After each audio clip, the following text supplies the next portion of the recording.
Ibu Bupati, saya tidak akan pernah bosan untuk terus mendorong pemerintah Kabupaten Bengkalis untuk menyediakan beasiswa kepada anak-anak SD, SMP, dan SMA. Untuk masyarakat atau anak-anak kita yang mahasiswa di perguruan tinggi negeri, kita apresiasi program-program dari pemerintah Kabupaten Bengkalis, program dari Ibu Bupati. Pada bulan ini saja sudah dibuka 2 beasiswa di Dinas Pendidikan dan beasiswa di Kesra. Ini luar biasa, sangat dinanti-nantikan oleh masyarakat. Tapi masyarakat juga sangat mengharapkan, memohon kepada Ibu Bupati dan pemerintah OPD terkait bagaimana kita juga bisa mengalokasikan bantuan beasiswa untuk anak SD, SMP, dan SMA. Apalagi untuk di tahun ajaran baru, karena di daerah lain, pemerintahan kabupaten kota yang lain juga ada mengalokasikan bantuan seragam untuk anak-anak sekolah. Bantuan seragam. Jadi saya rasa ini ada cantolannya. Bagaimana pemerintah bisa hadir memberikan bantuan seragam untuk anak-anak baru yang masuk sekolah, karena tidak semua masyarakat kita mampu. Dan ini dibutuhkan kehadiran pemerintah untuk kebutuhan ini. Yang ketiga, Ibu Bupati, ini mengenai lapangan kerja. Saya mendorong pemerintah melalui dinas terkait menerapkan Perda Ketenagakerjaan secara tegas untuk mengalokasi muatan tenaga kerja lokal. Menurut saya perlu adanya kebijakan satu data di Disnaker, bagaimana masyarakat kita, lulusan-lulusan dari sekolah-sekolah, dari perguruan tinggi yang ada di Kabupaten Bengkalis menjadi prioritas utama untuk ditempatkan di perusahaan yang ratusan bahkan ribuan yang ada di Kabupaten Bengkalis. Saya kira perlu pemerintah Kabupaten Bengkalis membuat MOU dengan perusahaan-perusahaan yang ada agar bisa mengakomodir anak-anak tempatan kita. Perlunya satu data, kenapa? Karena masyarakat mengeluhkan di daerah kami ada ratusan perusahaan, tapi yang bekerja orang-orang dari luar. Mereka menamakan pemuda tempatan, tapi KTP-nya tidak KTP Kabupaten Bengkalis. Mereka menamakan anak Melayu, tapi KTP-nya tidak KTP di Kabupaten Bengkalis. Jadi ini kita harapkan kebijakan tegas dari pemerintah Kabupaten Bengkalis, bagaimana membuat MOU dengan ratusan perusahaan yang ada, dengan ribuan perusahaan yang ada, untuk mengakomodir lulusan-lulusan atau pencari-pencari kerja yang memang anak-anak kelahiran Kabupaten Bengkalis, putra-putri Kabupaten Bengkalis, untuk bisa diakomodir di lapangan kerja. Sehingga dengan itu tentunya akan memberikan efek perguruan tinggi dan sekolah-sekolah yang ada di Kabupaten Bengkalis menjadi destinasi baru di bidang pendidikan. Karena hal yang tidak dimiliki oleh daerah lain, di Kabupaten Bengkalis ini banyak tersedia perusahaan untuk praktek-praktek kerja. Tentunya ini sangat membantu masyarakat dan perekonomian masyarakat, Ibu Bupati. Yang terakhir, Bu Bupati, saya mendorong pemerintah Kabupaten Bengkalis memaksimalkan lahan dan bangunan yang telah ada yang belum dimaksimalkan. Salah satu contohnya adalah gedung terminal di Simpang 5. Kita berharap tentu gedung ini bisa dimaksimalkan, apalagi bisa kita maksimalkan untuk perguruan tinggi yang ada di Kabupaten Bengkalis ini. Bagaimana kita bisa memaksimalkan gedung itu menjadi suatu destinasi baru untuk dunia pendidikan yang tentunya memiliki efek domino yang sangat luas bagi masyarakat.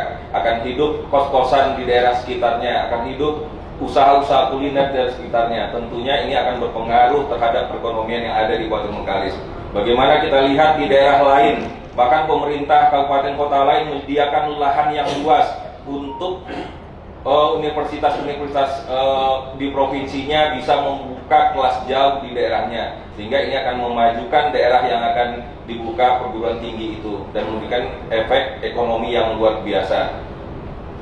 Yang terakhir, Ibu Bupati, saya juga berharap Ibu Bupati memberikan prioritas dan perhatian kepada Dinas Koperasi, Dinas Penanaman Modal, dan Dinas Perdagangan. Bagaimana bisa mereka menjalankan tugas-tugasnya sesuai tupoksinya dalam meningkatkan usaha kecil menengah di Kabupaten Bengkalis. Saya mimpikan bagaimana misalkan di wilayah pinggir Mandau, Batin Solapan, sepanjang jalan protokol Sudirman itu gerobak-gerobak usaha-usaha kaki lima yang ada kita perbaharui dengan merek gerobak bermasa dan menjadi seragam. Ada di sana pedagang gorengan, ada di sana pedagang-pedagang makanan-makanan ringan. Bagaimana itu bisa kita bantu, dananya kita bantu untuk mereka merevitalisasi atau memperbarui gerobak-gerobak dagangannya, sehingga akan indah dilihat sepanjang jalan dari pinggir sampai ke Batin Solapan itu, Bupati. Karena saya lihat sudah 4 tahun ini saya di Komisi 3 dan bermitra dengan Dinas Perdagangan, Dinas Koperasi. Saya lihat anggarannya sangat terbatas sehingga mereka tidak bisa berimprovisasi bagaimana untuk meningkatkan UKM-UKM yang ada di Kabupaten Bengkalis ini, Bupati. Itu saja, Bupati. Terima kasih atas segala perhatiannya. Saya akhiri, wallahu muwaffiq ila aqwamit thoriq. Assalamualaikum warahmatullahi wabarakatuh. Kemudian juga saran dari Bapak Surya Budiman, terima kasih Pak.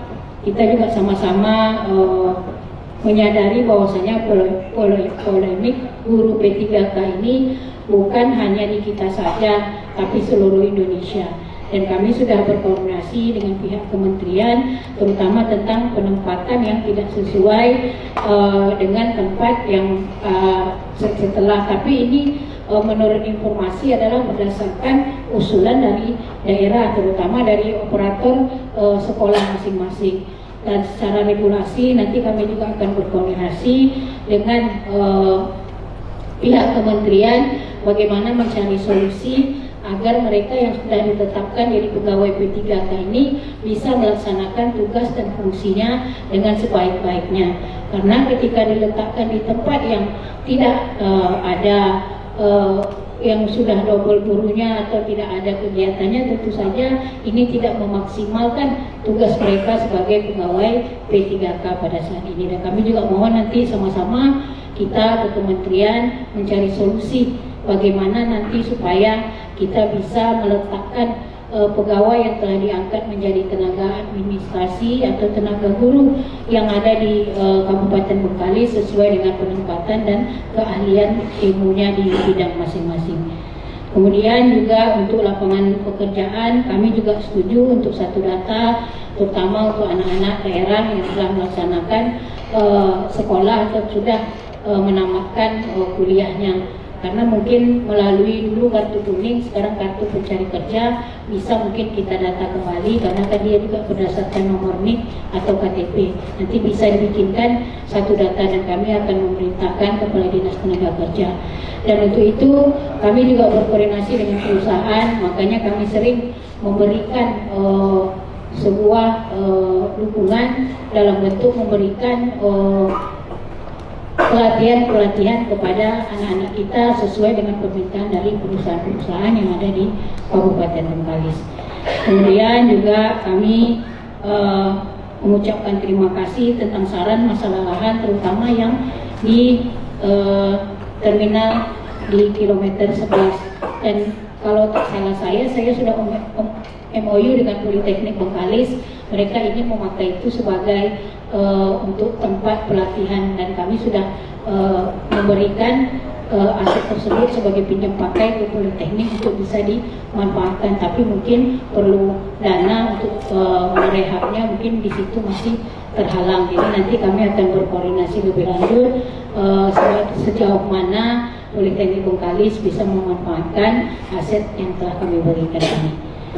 Kemudian juga prioritas untuk operasi ini juga tergantung dari kemampuan kepala OPD-nya untuk meyakinkan bahwasannya program ini bisa bermanfaat dan uang yang kita anggarkan tidak sia-sia. Dan kami juga berharap kepada kepala OPD agar bisa mempertanggungjawabkan ketika ini didiskusikan dengan pihak anggota DPRD Kabupaten Bengkalis.